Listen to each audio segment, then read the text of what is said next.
Hi everyone, it's Joel Elson with Pinnacle Mountain Gunsmithing, and I'm bringing you today a shotgun that came in the door from a customer just the other day, and it's a Winchester Model 1400. It's one of those guns with a certain elegant simplicity that I find really appealing. I was hoping we could go down the rabbit hole a little bit.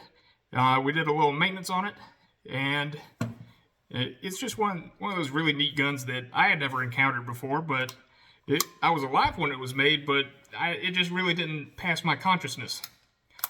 In any case, it's a semi-automatic shotgun, holds 3 rounds, 1 in the chamber, 2 in the magazine tube. It does have a traditional magazine tube, but it's limited in capacity, which really doesn't make it great in the modern tactical shotgun sense. But it makes it a great hunting shotgun because generally speaking, in most situations, in most states, that's really all you can load in a shotgun. In any case,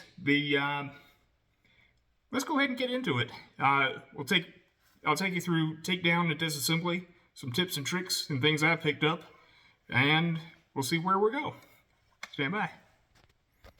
Okay, first job on this shotgun is to remove the barrel. Let's go ahead and cheat back our bolt and bolt carrier a little bit, and we're going to loosen the cap. This is also a vent because combustion gases come in here and kind of can vent out the little sides there. Once that's off, we can now wiggle our barrel and fore end a little bit. It's nice and tight in this receiver. And the barrel and fore end should slide right off the end. Like that. Alright. And I'll let the bolt go forward. Let's see. Get the simple part out of the way. This is just a fore end. Keeps your hands out of the working mechanism. We have our barrel, which does what all shotgun barrels do. These do not have... This particular one does not have removable chokes. Some of them might have them, but this one's just a modified choke, which is a general purpose choke. We have a couple of holes there. That's your gas ports. This has 2 of them. And you probably also heard the detent that was ratcheting against the tube cap that keeps it from loosening under recoil. We can see inside here we have a very AR-15-like barrel extension, and yeah, that interfaces with our multi-lug rotating bolt with extractor built in to one side. Ooh, if that sounds familiar, well, it should. In any case, let's go ahead and take down the rest of this system.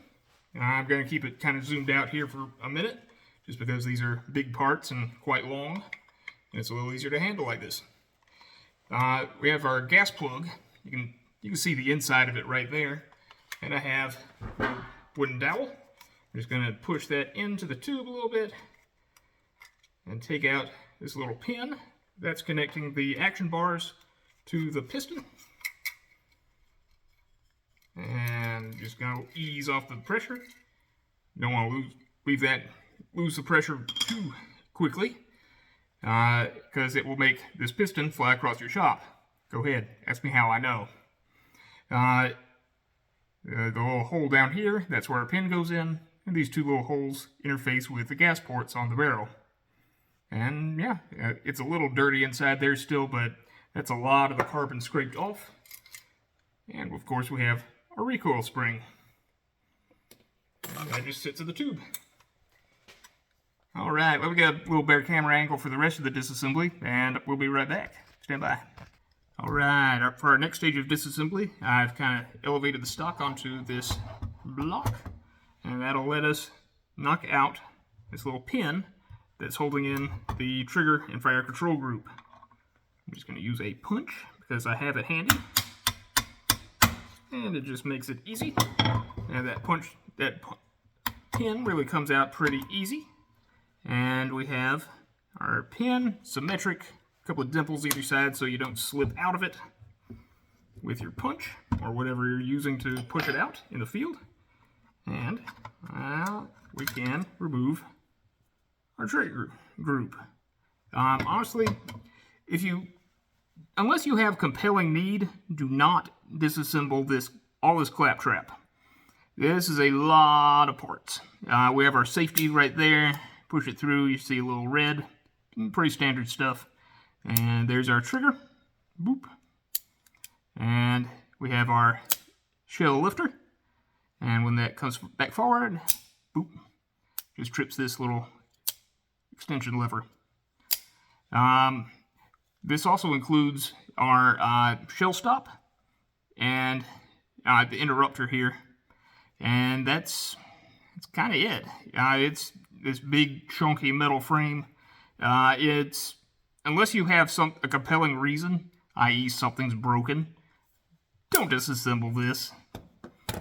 In any case, we now have our action bars that interface with the piston. Now that the trigger group is out, we can kind of see in there, and these action bars just kind of come right out. Word of caution on these, don't really bend those. Be kind of careful. This is a very hard part. This would be a very hard part for me to replicate. So unless you really want to spend a ton of money at my shop, don't mess this up. Alright, now we have our bolt and bolt carrier. We can't really get it out of the action yet because there is still a charging handle in the way, and this is just a closed-in receiver, which does make it nice and strong for our purposes. All I'm going to do is we have a very small screw right there holding on this plate.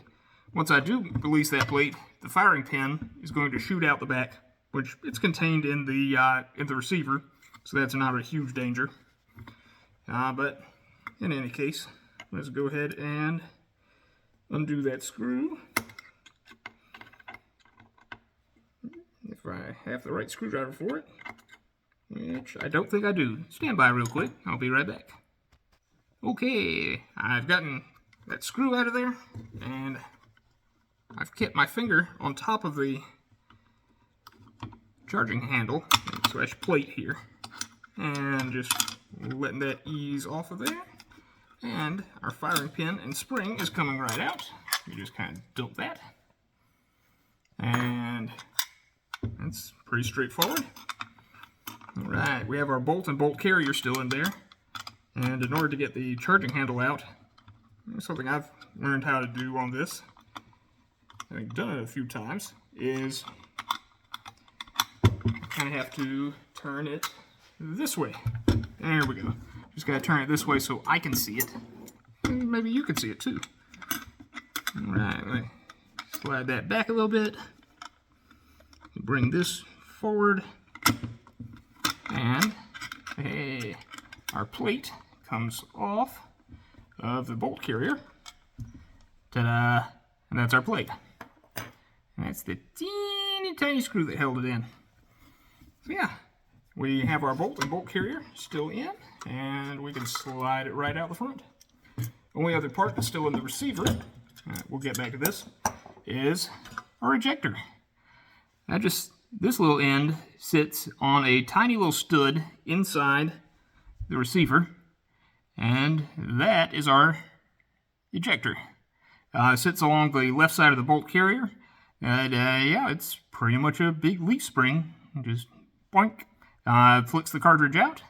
It has a little bit of room to wiggle and float around in there, but it apparently works quite well. That's that elegant simplicity I was telling you about. And we also have our bolt and bolt carrier. You can see the cam and groove that makes the bolt go out of and into lock whenever it hits the barrel extension. We have our extractor right there.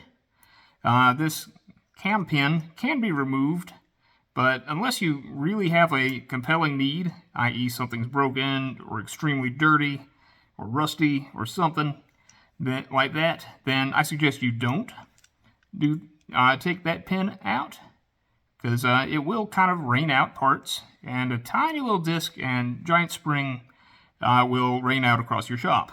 Go ahead, ask me how I know. Despite the price point of this, this is actually a quite nice looking shotgun. Like the outside of this carrier is jeweled. But yeah, it's actually quite nice.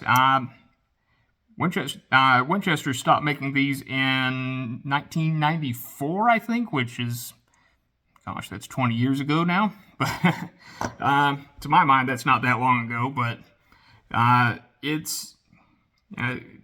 apparently it didn't quite fit with their new market policy. But in any case, we now have a empty receiver.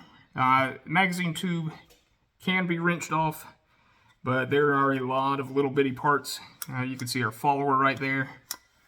And yeah, that's pretty much the whole shotgun. As you can see, we have a groove here cut for this pin that runs inside of the piston. That's what that's for. And this little crimp here is to hold the spring and follower for the magazine. But yeah, that's pretty much it. The stock comes off just in the typical way. We got 2 screws here and here and a long bolt that goes into the receiver. So yeah, there's not really much else to see. Stand by and I'll share a few more thoughts when we come back. Hey folks, in doing our reassembly, I happened upon a view that might better illustrate how that ejector interfaces with the bolt. So the bolt is coming forward. It can't really rotate into lock yet because of this rib here in the top of the receiver. It slides right in, and when it comes to the end of that rib, and boop, it rotates and locks. Yep. Let's show you that from the better angle, right there. Boom. Just like that. When it comes back, it's unlocked. We have our ejector in there. And coming back. And we get to a certain point. Boop. And it slides past the little notch. And the ejector is allowed to spring. Boom. Like that. Out of the way. A quick tip when you're putting back in the action bars here, or the connector bars, you might call them. In any case, we have a couple of teeth here that will only interface with that plate on the top of the bottom of the bolt carrier, right there. So, in any case, let me put those in, and I'll see you at the conclusion. Stand by. Alright, we have her back together, and she's ready to go back to the field. We've cleaned her up nicely, and my thanks to the customer for who brought this in. You know who you are. And thanks for letting us share it with everybody. We're a small, pretty much one man and one cat gun shop, and we're located in Pickens, South Carolina, near Table Rock State Park. And if you feel free to bring us any guns you'd like to have us clean up, or make sure they still work. We're a full service gun shop. We do sales, we do service, we do modifications, and we're getting into the fabricating part of things. We've been really busy the past few weeks, and we've got more big things in store. So stick around, stay tuned, and we'll see you next time. Bye.